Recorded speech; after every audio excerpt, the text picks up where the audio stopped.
Hi, and welcome to On the Ridge, Seminary Ridge Museum and Education Center's web series, where we're bringing you stories and interpretations from the areas of race, religion, medicine, and war from the 19th century and beyond. My name is Pete Miele. I'm Executive Director here at Seminary Ridge Museum and Education Center.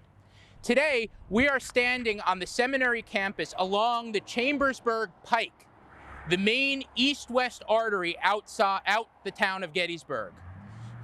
Just a little bit to the north, a little bit past the road to my left, is the railroad tracks that run out Gettysburg to the west, through the railroad cut, the famous railroad cut, where the men of the 6th Wisconsin captured men of Joe Davis's brigade. This area where we're standing, not a lot of attention is paid to it, but during the final minutes of fighting on July 1st, 1863, the first day of the battle, many Union soldiers would remember this area as the Gauntlet. By about 4:30 in the afternoon on July 1st, the Union 1st Corps line on Seminary Ridge, on Oak Ridge to the north, was becoming untenable. Renewed attacks from Confederates in Dorsey Pender's division, in Robert Rhodes' division to the north, and to the northeast under Jubal Early's division were starting to press on the Union lines and send them back, retreating south of town towards Cemetery Hill. As the men of the 1st Corps get pushed off of their positions west and northwest of town, they're going to come back and funnel through this area and get pressed on 3 sides by pursuing Confederate troops. The men of Dorsey Pender's division, specifically Abner Perrin's brigade of South Carolinians, is going to come around the seminary building, stream around the seminary building just to my right. The men of Junius Daniel's North Carolina brigade are going to come almost directly from the west down the railroad bed and the Chambersburg Pike. And the men of Stephen Dodson Ramser's brigade of North Carolinians, who have pushed the men of John Robinson's division off of Oak Ridge, are going to start coming down from the north. This area, men of the Union Army are going to remember on all sides. 3 sides, they're going to close in on a square. And the only way out is down the Chambersburg Pike and down the unfinished railroad bed back towards town. Wilbur Judd of the 97th New York, who had been up on Oak Ridge, remembered when we were out of the wood on the railroad, the rebels were 20 rods nearer town than we were.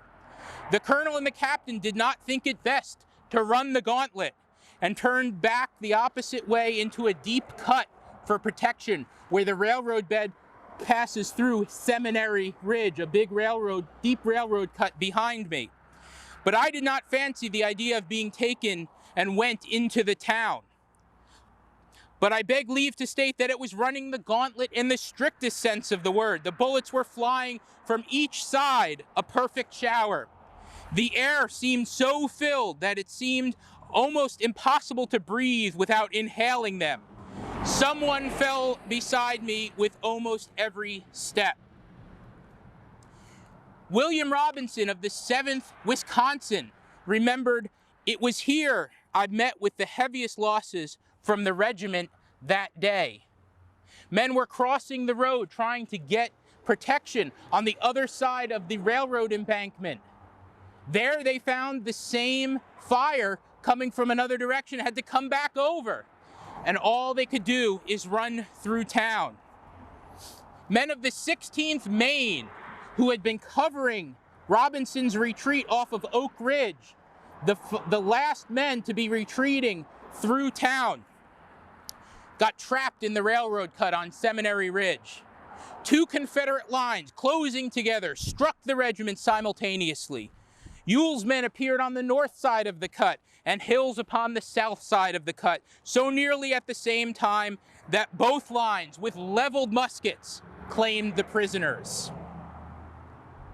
It is here that the men of the 1st Corps, the men who had been fighting for 10 hours that day, had the most men captured of any corps in the Army of the Potomac. The men of the Confederate Army, Perrin's men, Daniel's men, George Dole's Georgians, who had joined in from north of town, get to the outskirts of Gettysburg, about a quarter mile from where I'm standing right now, and they halt to reform their lines, allowing more time for the Union forces to get through town, an area where they had not been yet.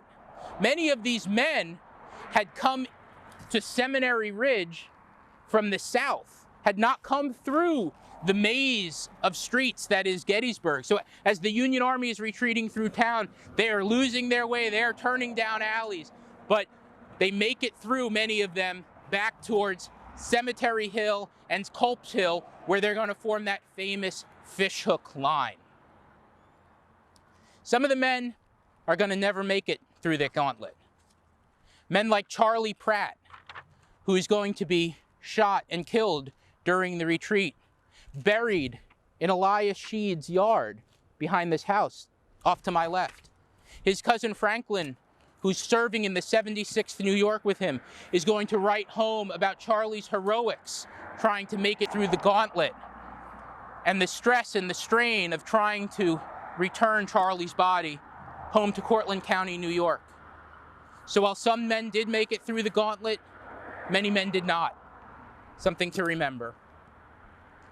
Thank you for joining us for this episode of On the Ridge. My name is Pete Miele, Executive Director here at Seminary Ridge Museum and Education Center. We're coming to you with stories of interpretations in the areas of race, religion, medicine, and war from the 19th century and beyond. And we hope to see you on the Ridge soon.